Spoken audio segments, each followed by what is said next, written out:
안녕하십니까, 프로이트입니다. 이번 시간에는 제가 과거에 촬영했던 내용 중에서 다시 한번 더 촬영해 볼 만한 내용이 있는 것 같습니다. 정신과 약을 너무 많이 복용하고 있다는 15세 소녀의 사연인데요. 사연 읽어드릴게요.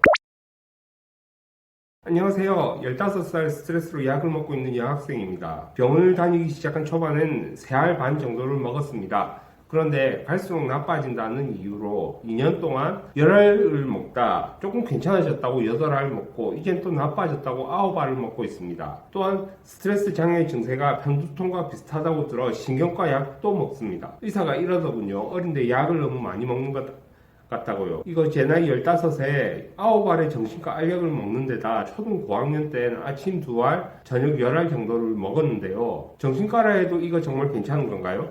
나빠지면 금방 약 늘리고 괜찮아지면 줄이고 너무 안 좋다 하면 입원까지 시키는 상황인데 이거 정말 어떤 상황인지 괜찮은 건지 알려주세요. 사연을 보면 이 약을 너무 많이 복용하고 있다는 게 확실하죠. 이 정도로 약을 많이 쓴다면 생활에서 좀 문제가 돼요. 약으로 인해서 활동성도 떨어지고요, 머리도 좀 띵하고 헛구역질을 한다거나 뭐 피부에 이유 없는 발진도 나타나기도 하고요. 또 중요한 건 살도 많이 쪄요. 그 약들 중에 그 ADHD 약 같은 게 포함되어 있다면 의존성 더 높아졌을 거예요. 정신의학에서 약을 쓸 때 대부분 어떤 증상이 나타나면 어떤 약을 쓴다고 해요. 대증 처방이라고 하죠. 즉 현재 이 학생이 보이는 여러 가지 증상이 있다 보니까 해당하는 증상에 해당하는 약을 처방한 겁니다. 그러다 보니까 개수가 점점 늘어나는 거예요. 이때는 그 약물 간의 관계도 따져야 되거든요. 신체 질환에 쓰는 약은 그 관계를 고려하면서 처방을 하죠. 정신과나 신경과에서 쓰는 약은 더 조심할 필요가 있어요. 약을 쓸 때는 이 환자의 신체 상태도 조심해서 봐야 되거든요. 여기서 하나 중요한 게 있습니다. 이 약물의 대증 처방이 익숙한 의사한테는 위험한 점이 한 가지가 있는데요. 자신의 치료가 사람들에게 도움이 된다고 확신하고 약을 마구 쓸 때입니다. 자, 이런 치료 이데올로기에 갇혀있는 의사들이 약을 좀 남발하는 경향이 있어요. 현재의 고통만 진정시켜주면 치료가 된다고 생각하는 거죠. 이런 경우에는 정말 약을 많이 쓸 거예요. 그런데 이 대증 처방이라는 방식으로 환자의 어떤 증상이 있는데 거기에 뭐 이 약 저 약 다 때려 박는 경우에는요, 의사의 전문성이 많이 떨어진다는 거예요. 제 관점에서는 이 조현병과 같은 질환에도 약이 필요하다기보다 상담이나 생활관리가 더 유효하게 작용하는 경우도 있거든요. 제가 사례를 하나 소개해 드린다면 이런 경우가 있습니다. 제가 그 컨디셔닝이라는 프로그램을 만들고 한동안 진행을 했어요. 지금도 오프라인에서 다른 곳에서도 지금 진행을 하고 있는데요.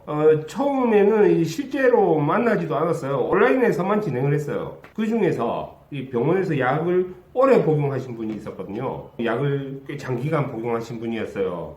이분이랑 컨디셔닝을 진행하면서 그때 당시에 5주 동안 진행을 했거든요. 일주일에 한 번 했어요. 그리고 제 컨디셔닝 프로그램 자체는 다 그 생활 처방이거든요. 이 프로그램을 하면서 약을 감량할 수 있다는 게 나타났어요. 약물 감량이 중요한 것은요, 약을 오래 복용하면 내성이 발달하고요, 내성이 발달하면 더 고용량이 필요해지죠. 여기에 대해서는 이제 정신에너지 처리 과정에 대해서도 좀 검토를 해야 돼요. 이 부분은 어려우니까 넘어가도록 하죠. 그동안 약으로 다루지 못한 게 있단 말이에요. 컨디셔닝 프로그램을 통해 좀 다뤄진 거죠. 그리고 다른 분은 이제 막 병원을 다녔던 분이 있어요. 근데 이분이 그 약을 먹어도 자기 증상이 진정되지가 않았다고 합니다. 그래도 이제 뭐 좀 많이 힘들지만 약을 먹고 간신히 버틴 거예요. 그런데 이 병원 간 날이 연휴에 낀 거예요. 이때 그 추석 기간이었거든요. 그 약이 다 떨어진 겁니다. 약이 없으면 어때요? 초조하잖아요. 약이 없는 그 시간 동안의 고통을 감당하기가 어려운 겁니다. 그래서 이리저리 찾아보다가 제가 온라인으로 컨디셔닝 하고 있다는 걸 발견해서 지원을 하셨어요. 그분의 진단명은 제가 뭐 말씀드리긴 좀 그렇고요. 이 프로그램을 진행하면서 약이 없어도 좀 견딜 수 있는 수준까지 갔어요. 그리고 최종적으로는 약을 끊었다는 소식을 들었습니다. 현재 이 컨디셔닝 프로그램은 제가 청년 가치 팩토리라는 곳에서 진행을 하고 있거든요. 그리고 제 실제 경험을 생각해보면 정신과적이거나 신경과적 치료에서 중요하게 여겨져야 할 것은요, 약보다는 의사의 그 행동 처방이에요. 이 행동 처방 들어가는 게 굉장히 중요하거든요. 옛날 정신과에서는 이 행동 처방 같은 게 있고 그랬는데 비약물 치료라는 방식으로 논문도 있을 거예요. 이 현대에 들어오면서 정신과나 신경과에서 행동 처방을 좀 등한시하고 이 약물이 좀 유행하고 있는 것 같아요. 이 약물을 쓰면서 치료가 안 된다고 하면 약을 조절하게 되겠죠. 이때 약물을 조절하면서 약의 부작용을 중화시켜주는 약도 같이 쓰게 됩니다. 부작용을 줄여주는 약이 베뇨트로핀이라는 약이에요. 현재 학생이 약을 9개를 먹고 있다고 하니까 이 약도 들어가 있을 거예요. 이 약이 중독성이 제일 셉니다. 정신과 의사들은 적당하게 쓰면 중독성이 없다 이렇게 주장하긴 해요. 그런데 베뇨트로핀만큼은 중독성 인정하거든요. 그래서 이 약물 간의 균형을 맞추기 위해서 뭐 그런 게 조금 들어가 있지 않겠나 하는 추측을 좀 해볼 수가 있어요. 우리 그 정신작용들은 여러 가지가 있어요. 크게는 3가지인데 더 세분화하면 뭐 한도 끝도 없겠죠. 벤조트로핀 같은 경우에는 여러 가지 작용을 한꺼번에 일으키는 겁니다. 그 세기가 좀 약해요. 그러니까 견딜 수가 있는 거예요. 미국 같은 경우에는요, 이 약물을 남용하는 경우가 많잖아요. 이 약을 끊기 위한 모임도 있습니다. 다 같이 모여서 약물에 대해서 자기 경험과 생활을 나누는 거예요. 그 알코올 중독자들의 단주 모임하고도 같은 거죠.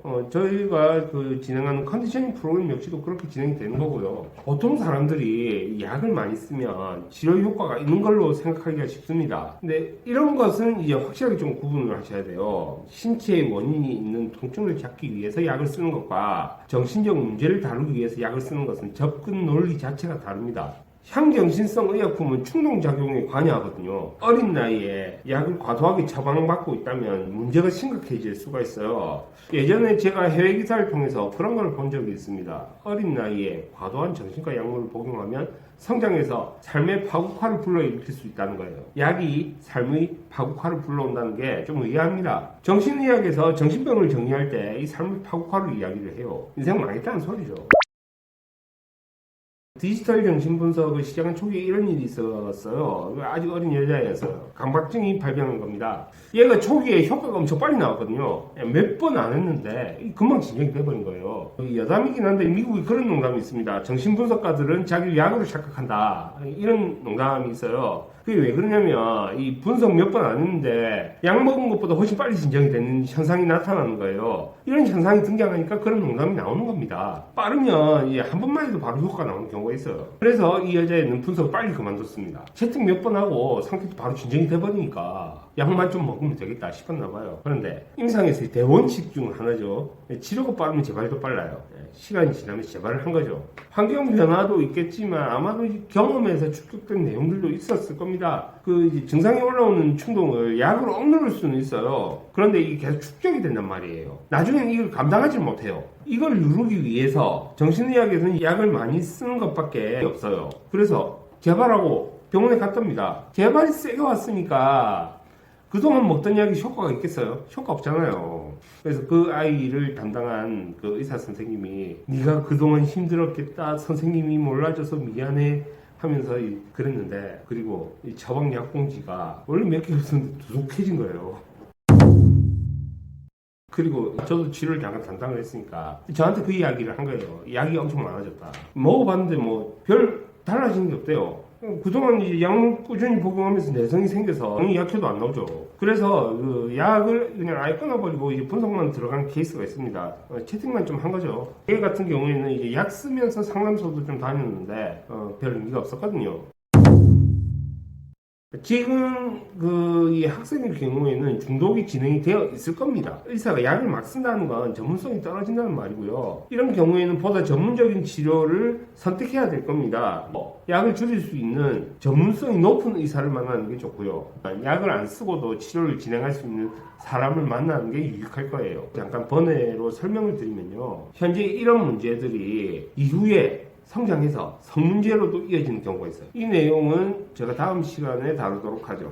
그럼 오늘 영상 여기까지 하도록 하겠습니다.